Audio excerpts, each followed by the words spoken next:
آپ ذبح کرتے ہیں اور اس یعنی وہ جگہ جانور جو ہے مادہ ہے، یعنی اونٹنی ہے یا گائے ہے یا بکری ہے، تو وہ پریگننٹ ہے، یعنی اس کے پیٹ میں کوئی بچہ ہے اور مردہ بچہ ہے، تو فرمایا کہ اگر آپ وہ بچہ کھانا چاہو تو آپ کھا سکتے ہو، لیکن اگر نہ چاہو تو چھوڑ دو اس کو۔ یہ بندے کے اوپر ہی ڈیپینڈ کرتا ہے۔ تو یہ آپ صلی اللہ علیہ وسلم نے اس کی اجازت دے دی۔ تو گویا یہ بچہ جو پیٹ میں موجود ہو، فرمایا کہ اس کی ماں کا ذبح کرنا اس کا ذبح کرنا ایک ہی ہے، تو وہ سمجھو ذبح ہو گیا ہے۔ جو پیٹ میں ہو چاہے مردہ بھی ہو، اگر آپ کھانا چاہو تو کھا سکتے ہو۔ تو یہ آپ صلی اللہ علیہ وسلم نے بندوں کے اوپر چھوڑ دیا۔ ابو داؤد میں یہ حدیث موجود ہے۔ حضرت عبداللہ بن عباس رضی اللہ تعالیٰ عنہ فرماتے ہیں کہ رسول پاک صلی اللہ علیہ وسلم نے چوپائیوں کو لڑانے سے منع فرمایا ہے۔ یہ حدیث جو ہے ترمذی شریف میں بھی موجود ہے، ابو داؤد میں بھی موجود ہے۔ گویا چوپائے کا مطلب ہے چار پاؤں والے جانور، جیسے کتے ہیں، کتوں کی کشتی کراتے ہیں نا، کوئی ریچھ کی کشتی کراتے ہیں، ریچھ اور کتوں کی حرام ہے۔ اللہ کے رسول صلی اللہ علیہ وسلم نے سختی سے منع فرمایا ہے۔ تو یہ جو ہے یہ ترمذی شریف میں حدیث ہے، ابو داؤد میں حدیث ہے۔ تو اس طرح سے جانوروں کی جو ہے لڑانا جو ہے اللہ کے رسول صلی اللہ علیہ وسلم نے منع فرمایا ہے۔ تو حضرت عبداللہ بن عباس رضی اللہ تعالیٰ عنہ نے یہ راوی ہیں، فرماتے ہیں رسول اللہ صلی اللہ علیہ وسلم نے چوپائے جو چار پاؤں والے جانور ہیں ان کے لڑانے سے منع فرمایا ہے۔ ترمذی شریف میں حدیث موجود ہے، ابو داؤد میں موجود ہے۔ تو کوئی بھی جانور ہوں، چار ٹانگوں والے جو بھی جانور ہوں، اس کو لڑانے کی اجازت نہیں ہے۔ آگے حضرت خالد بن ولید، ماشاءاللہ کتنے بہادر سپاہی تھے، حضرت خالد بن ولید رضی اللہ تعالیٰ عنہ اس کے راوی ہیں۔ یہ حدیث ہے، اس میں وہ روایت کرتے ہیں کہ رسول اللہ صلی اللہ علیہ وسلم نے گھوڑے، خچر اور گدھے کا گوشت کھانے سے منع فرمایا ہے۔ دیکھیں حضرت ابو داؤد میں یہ حدیث موجود ہے، اور یہ حضرت خالد بن ولید رضی اللہ تعالیٰ عنہ اس حدیث کے راوی ہیں۔ فرماتے ہیں کہ رسول اللہ صلی اللہ علیہ وسلم نے گھوڑے کے گوشت، خچر کے گوشت اور گدھے کے گوشت کھانے سے منع فرمایا ہے۔ ابو داؤد میں یہ حدیث موجود ہے۔ حضرت عبداللہ بن عمر رضی اللہ تعالیٰ عنہ فرماتے ہیں کہ رسول اللہ صلی اللہ علیہ وسلم نے فرمایا ہے کہ ہمارے لیے دو مردے اور دو خون حلال اللہ تعالیٰ نے کر دیے ہیں۔ دو مردے سے مراد مچھلی، یعنی ایک مچھلی حلال ہے کہ جو وہ پانی سے باہر آتی ہے مردہ حالت میں ہو تو حلال ہے، آپ کو ذبح کرنے کی ضرورت نہیں، کھا سکتے ہیں۔ اسی طرح ٹڈی جو ہوتی ہے، آپ کو پتہ ٹڈی دل جیسے آتے ہیں تو وہ ٹڈی بھی حلال ہوتی ہے۔ اور دوسرا آپ صلی اللہ علیہ وسلم نے فرمایا خون، دو خون حلال ہیں۔ دو خون سے مراد ایک جگر جس کو ہم کلیجی کہتے ہیں وہ حلال ہے، اور دوسرا تلی جو ہے وہ حلال ہے۔ تو یہ دونوں حلال ہیں۔ تو یہ حدیث ابن ماجہ میں موجود ہے۔ اس کے بعد حضرت عبداللہ بن عمر رضی اللہ تعالیٰ عنہ سے ایک روایت ہے کہ رسول پاک صلی اللہ علیہ وسلم نے کتوں کو مار ڈالنے کا حکم فرمایا، مگر جو شکاری کتے ہیں جو بکریوں کی حفاظت کے لیے ہوتے ہیں یا مویشیوں کی حفاظت والے ہوتے ہیں ان کو مارنے سے منع فرمایا ہے۔ تو بخاری اور مسلم دونوں میں حدیث موجود ہے۔ یہ کتے جو ہیں فالتو کتے، ان کو مارنے کا حکم موجود ہے، لیکن جو کتے شکاری ہوتے ہیں ان کو مارنے سے منع فرمایا ہے۔ اور جو محافظ کتے ہوتے ہیں، چاہے وہ مویشیوں کے یعنی بھینس اور گائے یا کسی اور چیزوں کے جانوروں کے ہوتے ہیں یا بکریوں کے لیے حفاظت کے ہوتے ہیں، جیسے گاؤں میں لوگ پالتے ہیں کتے، وہ جو ان جانوروں کی حفاظت کرتے ہیں، تو یعنی کہ وہ ان کے علاوہ فالتو کتوں کو مارنے کا حکم موجود ہے۔ بخاری مسلم میں یہ حدیث موجود ہے۔ حضرت عبداللہ بن عمر رضی اللہ تعالیٰ عنہ سے روایت ہے کہ رسول اللہ صلی اللہ علیہ وسلم نے گندگی کھانے والے جانور کے گوشت اور اس کے دودھ سے منع فرمایا ہے۔ یعنی ایسا جانور جو گندگی کھاتا ہے، چاہے وہ حلال جانور بھی ہو، گندگی کھاتا ہے اور پھر اس کا گوشت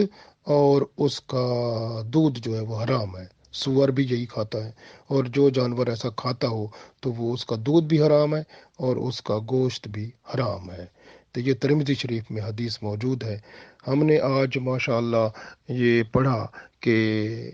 شکار کیسے کرنا ہے، اور اس کے ساتھ ہم نے حلال حرام کے بارے میں، کچھ اور جانوروں کے بارے میں بھی پڑھا۔ اللہ تعالی ہمیں حلال روزی عطا فرمائے اور حلال رزق۔ سب سے پہلی بات یہ ہوتی ہے کہ جب ہم حلال چیز کھاتے ہیں تو کمائی بھی حلال ہونی چاہیے، تو پیسے جو ہم جس سے وہ چیز خریدیں گے وہ حلال ہونے چاہیے، اس کے بعد وہ چیز جو خریدی جائے وہ بھی حلال ہونی چاہیے، تو پھر انشاءاللہ حلال اور پاک ہوگی، تو پھر اللہ تعالیٰ کی رحمت سے ہم اللہ تعالیٰ کو یاد کرنے والے بن جائیں گے۔ اللہ تعالیٰ ہمیں اپنی یاد سے منور فرمائے، اس دنیا میں جب رخصت فرمائے تو اسی کی یاد میں ہی ہم دنیا سے رخصت ہوں۔ آمین۔